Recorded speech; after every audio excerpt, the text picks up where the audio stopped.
Okay, so you know how meditation is like everywhere these days? I feel like everyone's talking about it, Yeah, it's kind of gone mainstream. but sometimes it feels kind of hard to grasp, you Yeah. know? Like, what's it really all about? It's true. It's easy to get lost in all the hype. Right. So for this deep dive, we're looking at this book, Meditation, The Power of Mindful Relaxation. And it's by this psychiatrist, Christophe André. He actually uses meditation with his patients. Wow, so it's not just theory then. Yeah, exactly. Hmm. And right away, he has this line that really grabbed me. He says, between anxiety and burnout, you can choose meditation. Hmm. He How really reframes it, right? Like it's not just something you do when you're already stressed out. it's a choice, yeah, like a tool you can use. Exactly. And what I liked is the book doesn't say you have to be in a certain mental state to even start. That's good, because who is really? Right. It's about this mindfulness meditation, basically like being present in the now, no matter what's going on. Which that can sound kind of vague, just be present. Totally. But the book actually breaks it down. Oh, good. Yeah. It all comes down to two main things, presence and sensation. Okay. So presence, not just like physically being somewhere, It's more than that. It's like actively bringing your attention to the present moment. snapping yourself out of like dwelling on the past or worrying about the future. Yeah, like a mental reset button. I like that. And then sensation. So it's not just the stuff we feel physically. It's about noticing your thoughts and your emotions too. Exactly. As they come up, but you're not judging them, just sort of observing. Interesting. So you're not getting caught up in all the stories those feelings bring. Yeah.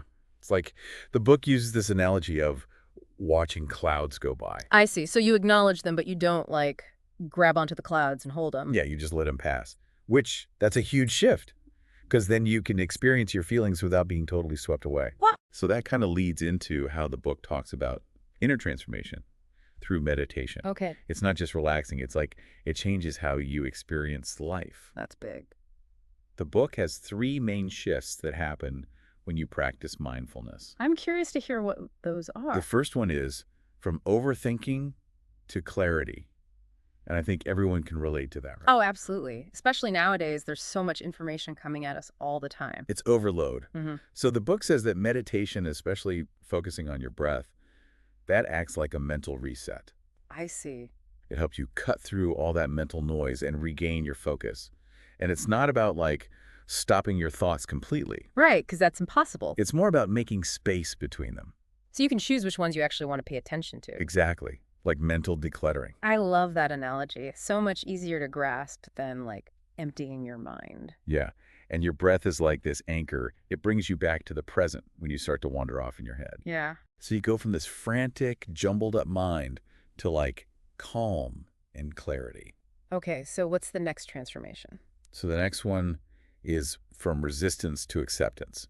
It's about how you deal with, those tough The emotions. stuff we all want to avoid. Yeah. Like stress or sadness or when you get angry. Totally natural to want to push those feelings away. It's like instinct, right? Yeah. You resist anything that's unpleasant. But the book is saying there's a different approach. Instead of resisting, you actually observe those feelings. Oh. Remember that cloud analogy? Yeah. Like you wouldn't try to fight a storm cloud. You just acknowledge that it's there and let it pass. So you're not pretending the bad stuff doesn't exist, but you're not letting it take you over either. That's tricky. It is. But meditation can help create that space between you and your emotions Interesting. so you can observe them without judging them.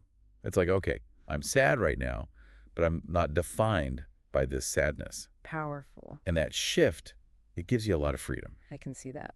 Okay, so the last transformation is from disconnection to connection. Right. This one's about how we often go through life on autopilot, Yeah, missing out on what's actually happening. Exactly. Like you eat, but you don't taste your food, or you scroll through your phone and you don't even see what's right in front of you. We've all been there. Totally. And the book says meditation helps you wake up from that. Wake up and see the beauty of right now. Yeah. You start noticing things like the warmth of the sun or how your coffee actually tastes, or you hear someone laughing. It's like rediscovering the world. And not just the outside world, but connecting with yourself too on a deeper level. I see. Mindfulness helps you tune into like those small sensations in your body, how you're breathing, the rise and fall of your chest. And you find this peace and groundedness that you didn't even realize you were missing. It's like coming home in a way. Right. And there's this Zen story the book tells. I love this one. A student asks his master, "How long does it take to find peace?" And the master says, 30 years. Wow. And the student's like shocked, right?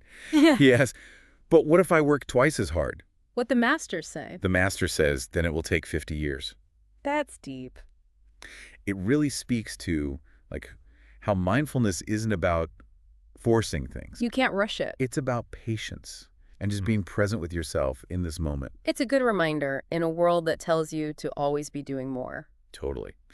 So before we go on to the next part of our deep dive, I'm curious, what stood out to you the most about this idea of mindfulness as transformation? Let me think. You know, what really sticks with me is that idea that meditation isn't about checking out of life. It's about experiencing it even more. Like being super aware, accepting everything, every feeling that comes up. Yeah, it's almost like the opposite of what you'd think, right? Yeah. You embrace the tough stuff, and somehow that brings more peace. It's a total paradox, but the book's saying that acceptance, that willingness to be present with it all, that's how you move through life gracefully, you know? Not pretending the hard stuff isn't there, or forcing yourself to be happy all the time. Right. It's more like acknowledging what IS and then choosing how you respond to it. That's where the power comes in. It's not giving up. No, it's not. It's about creating that space where you can react skillfully, not just from fear or resistance. Which makes me think about that whole being content in the present moment thing, instead of always chasing some future ideal. Yeah, so much of our unhappiness comes from wishing things were different. Constantly striving, seeking, looking for that next thing that'll make us happy. When mindfulness is all about finding joy right here, right now, in the everyday stuff we usually miss.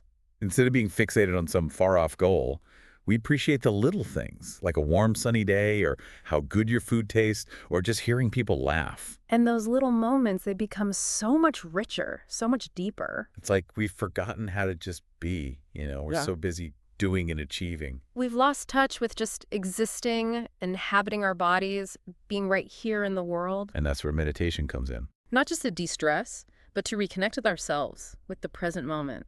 It reminds us to slow down, to breathe, to savor being alive. And it goes way beyond just feeling relaxed. Like, the book talks about how studies show mindfulness meditation can actually reduce stress, anxiety, even depression symptoms. It can help you focus better, concentrate, even be more creative. It's crazy how something so simple can have such a huge impact on, everything. Mind, body, the whole package. And there's even evidence that mindfulness can make your immune system stronger, reduce inflammation. It really shows you how connected our minds and bodies are, and how powerful it is to do something that takes care of both. What I find encouraging is that you don't need special equipment or anything to practice mindfulness. Right, that's what makes it so accessible. You can do it while you're walking, eating, working, even doing the dishes. So it's less about carving out time to meditate and more about shifting your perspective, finding those moments of presence all day long. And as you practice, it gets easier and easier. Like building a muscle, I guess. At first it's awkward, maybe even hard, but eventually it just becomes natural. Which means we shouldn't beat ourselves up if our minds wander or if we can't sit still for very long. It's a process, not a competition. Mindfulness is a journey, not a destination, right? And you have to approach it with kindness, with curiosity, no judgment, just gently bringing your attention back when it strays. And the book emphasizes that a lot. It's about progress, not perfection. Which is reassuring for people who are new to this or haven't had much luck with meditation in the past. But even with all the benefits, I do wonder about, the actual techniques. The book talks about how powerful mindfulness is, but doesn't really get into the how. Have you tried meditating yourself? I have, yeah, on and off for years. And honestly, my experience has been all over the place. Sometimes it's so peaceful, so grounding, like this break from the mental noise. But then other times it feels like I'm fighting my own mind. It just won't quiet down. I think that's relatable. A lot of people think meditation's supposed to be this blissful, easy thing. Right. But in reality, our minds are usually super busy. They resist being still. Like the to-do list pops up, or you start worrying, all those what-if thoughts. That's why it's so important to be patient with yourself, be kind. It's not about forcing your mind to be quiet. It's about gently guiding it back when it goes off track. So it's more about awareness than achieving a perfectly still mind. Exactly. And over time, as you become more aware, you start to see these little changes. Little, but really important. You might be less stressed out, more in tune with your emotions, just more present when you're interacting with people. Like those transformations the book talked about, From overthinking to clarity, resistance to acceptance, disconnection to connection. They start happening in subtle ways in your life. Yeah, it's not always this big dramatic thing. It's a gradual awakening to a better way of being in the world. And that brings us to a thought I wanted to throw out there. The book focuses on mindfulness as a specific practice, like you set aside time for it each day. But what if we saw mindfulness as a way of being in the world, something we could cultivate in every single moment, no matter what we're doing? Instead of 20 minutes of meditation in the morning, you're talking about finding those chances to be present all day long. Exactly. What if, instead of looking for these huge life-changing experiences, we focused on being mindful in those small, everyday moments? Could that be a more realistic, more accessible path to feeling good? Interesting. Instead of trying to escape the everyday, we find the extraordinary right within it.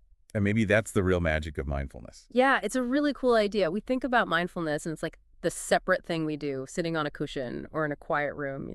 But what if we brought that awareness into everyday life, all those little moments we usually just rush through? Like, imagine you're doing the dishes, but you're really present.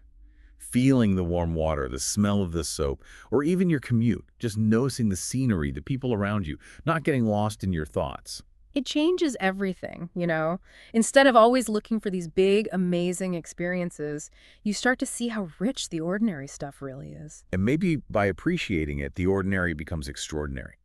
The book doesn't get into specific ways to do that, to bring mindfulness into daily life. But I'm curious, have you found any practices that work for you? One thing that's helped me, it's really simple. It's just paying attention to my breath throughout the day. Not trying to change it or anything, just noticing the natural inhales and exhales. Like a little reminder to come back to yourself Yeah. out of all that mental clutter. Exactly. And it doesn't have to be a big meditation session. It could be taking a few breaths while you're waiting in line at the store, or even just stopping to feel the sun on your skin for a second. It's like those little moments of awareness, they start to add up. You're weaving mindfulness into your whole life. And you might notice you're less stressed, you're more patient when things get tough, more present with people. It's not about reaching some perfect level of mindfulness. Right. It's more like you're developing this way of being that's grounded, centered. You're more tuned into yourself and the world around you. And it's a journey that never really ends. There'll be times when you fall back into old habits, your mind races ahead, or gets stuck in the past. But with practice, you get better at bringing your attention back to the present moment, over and over again. This has been such a great deep dive. We talk about what mindfulness meditation is, how it can transform you, and even some practical tips for making it part of your life. So as we wrap up, what's the one thing you'll take away from this conversation? For me, it's remembering that mindfulness isn't about escaping from life. It's about really living it, showing up with curiosity, with compassion, even when things are hard, and finding that peace and contentment, not in some future moment, but right here, right now, just by being.